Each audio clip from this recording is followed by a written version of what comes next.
Life, culture and current events from a biblical perspective.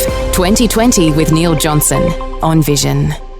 Life, culture and current events from a biblical perspective. 2020 on Vision. On a Wednesday, we do like to check in on those breaking news headlines as they are coming out of Israel and more broadly across the Middle East. Ron Ross has been scouring them once again this week. He's back with us. Ron, welcome back to 2020. Thank you, Neil.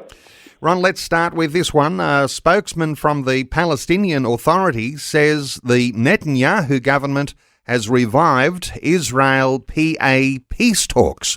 What's this one reporting? Yeah, this is coming from the Palestinian Authority. Palestinian officials on Monday expressed satisfaction with the outcome of the security summit with Israel in the Egyptian Red Sea resort, Sharm el-Sheikh, while Hamas and other Palestinian factions continued to criticize the Palestinian Authority for participating in the gathering. Representatives of Jordan and Egypt also took part in the summit. One Palestinian official said the results of Sunday's Sharm el-Sheikh summit, as well as the previous summit held in Jordan's Aqaba resort city on February 26, showed that the Palestinians can work with the government of Prime Minister Benjamin Netanyahu. The official told the Jerusalem Post that the peace process between Israel and the Palestinians has effectively been revived through these two summits. Well, we know there's been a lot of unrest on the streets in Israel, and now the US President Joe Biden and the Israeli Prime Minister Benjamin Netanyahu have discussed Israel's proposed judicial reform in a weekend phone call. What's being reported here? Yeah, they spoke on Sunday, and Biden spoke with Netanyahu and underscored his belief that democratic values have always been and must remain a hallmark of the US-Israel relationship. That's according to a White House report. It was the first conversation between the leaders about the proposed judicial reform. President Biden said that the democratic societies are strengthened by genuine checks and balances, and that fundamental changes should be pursued with the broadest possible base of popular support. The two leaders also discussed tensions and violence in the West Bank. Netanyahu provided Biden with information on the Palestinian shooting attack in the West Bank town of Huwara, in which an Israeli-American couple were injured. Now, a lot of people are looking for solutions here, and there's suggestions. One comes from the Israel president, who's offered a judicial reform compromise, but it was swiftly rejected by the government. What's this one about? Yeah, Netanyahu rejected a compromise proposal on the government's plan to reform the country's judiciary, presented by President Herzog, saying it only perpetuated the imbalance between the branches of government. Herzog, addressing the nation in a primetime address, called for a constitutional moment amid what he said was a nightmare with a civil war looming. Before leaving for a state visit to Berlin, Netanyahu said some of the compromised key elements of the proposal, he suggested, just perpetuate the existing situation and don't bring the necessary balance between the branches. He said that is the unfortunate truth. He noted the opposition had boycotted every effort to attend discussions to arrive at a promise. And I'm told by sources that the judicial law reform will be passed before Passover, which starts on April 5. Okay. Hey, Ron, we know that the Russians are not just restricted to Russia and the Ukraine conflict, but they are still active in Syria. So now there's a headline, Russia toughening its tone, saying Israel's violent attacks in Syria must stop. What's the story here?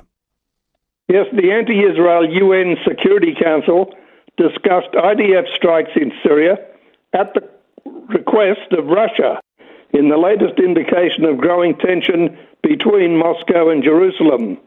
The hearing comes on the heels of a sale of defensive military equipment to Kiev for the first time since the Russian invasion of Ukraine. The Russian representative at the hearing said that the violent attacks by Israel affect the entire region and must stop. Israel's unilateral actions affect the region, he said. The Security Council should work to convey a clear message to Israel on this issue. Ron, here's an interesting one. The Zionist Organization of America slams what it called the outrageous plan by the USA to train a 5,000-man Palestinian commando army. How's this one being reported?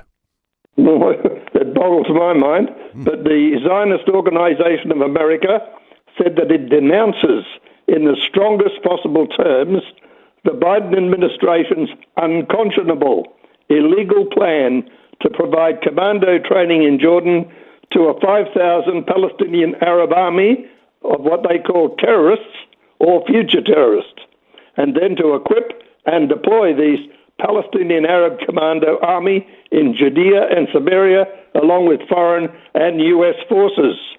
The ZOA elaborated that the administration's horrific, frightening, dangerous plan also requires Israel to sharply curtail IDF counter-terror operations.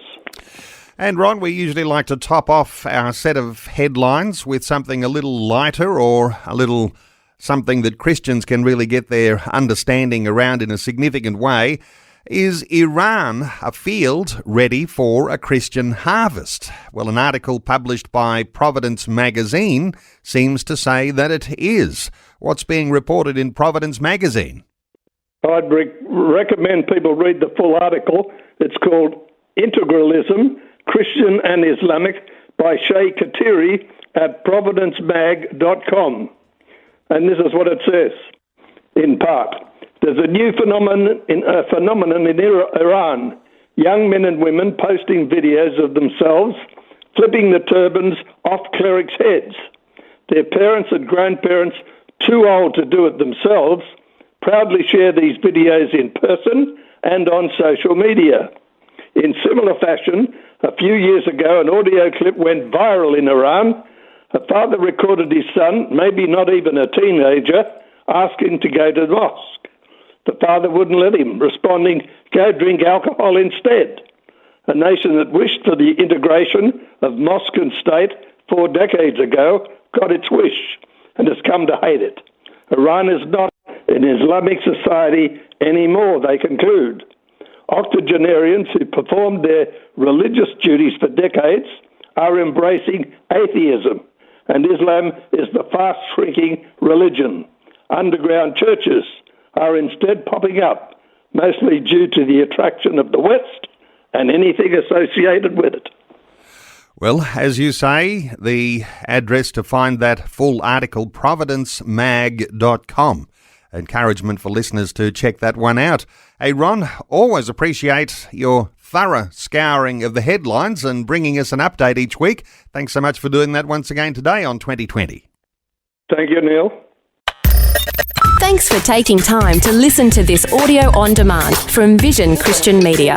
To find out more about us, go to vision.org.au. Thanks for taking time to listen to this audio on demand from Vision Christian Media. To find out more about us, go to vision.org.au.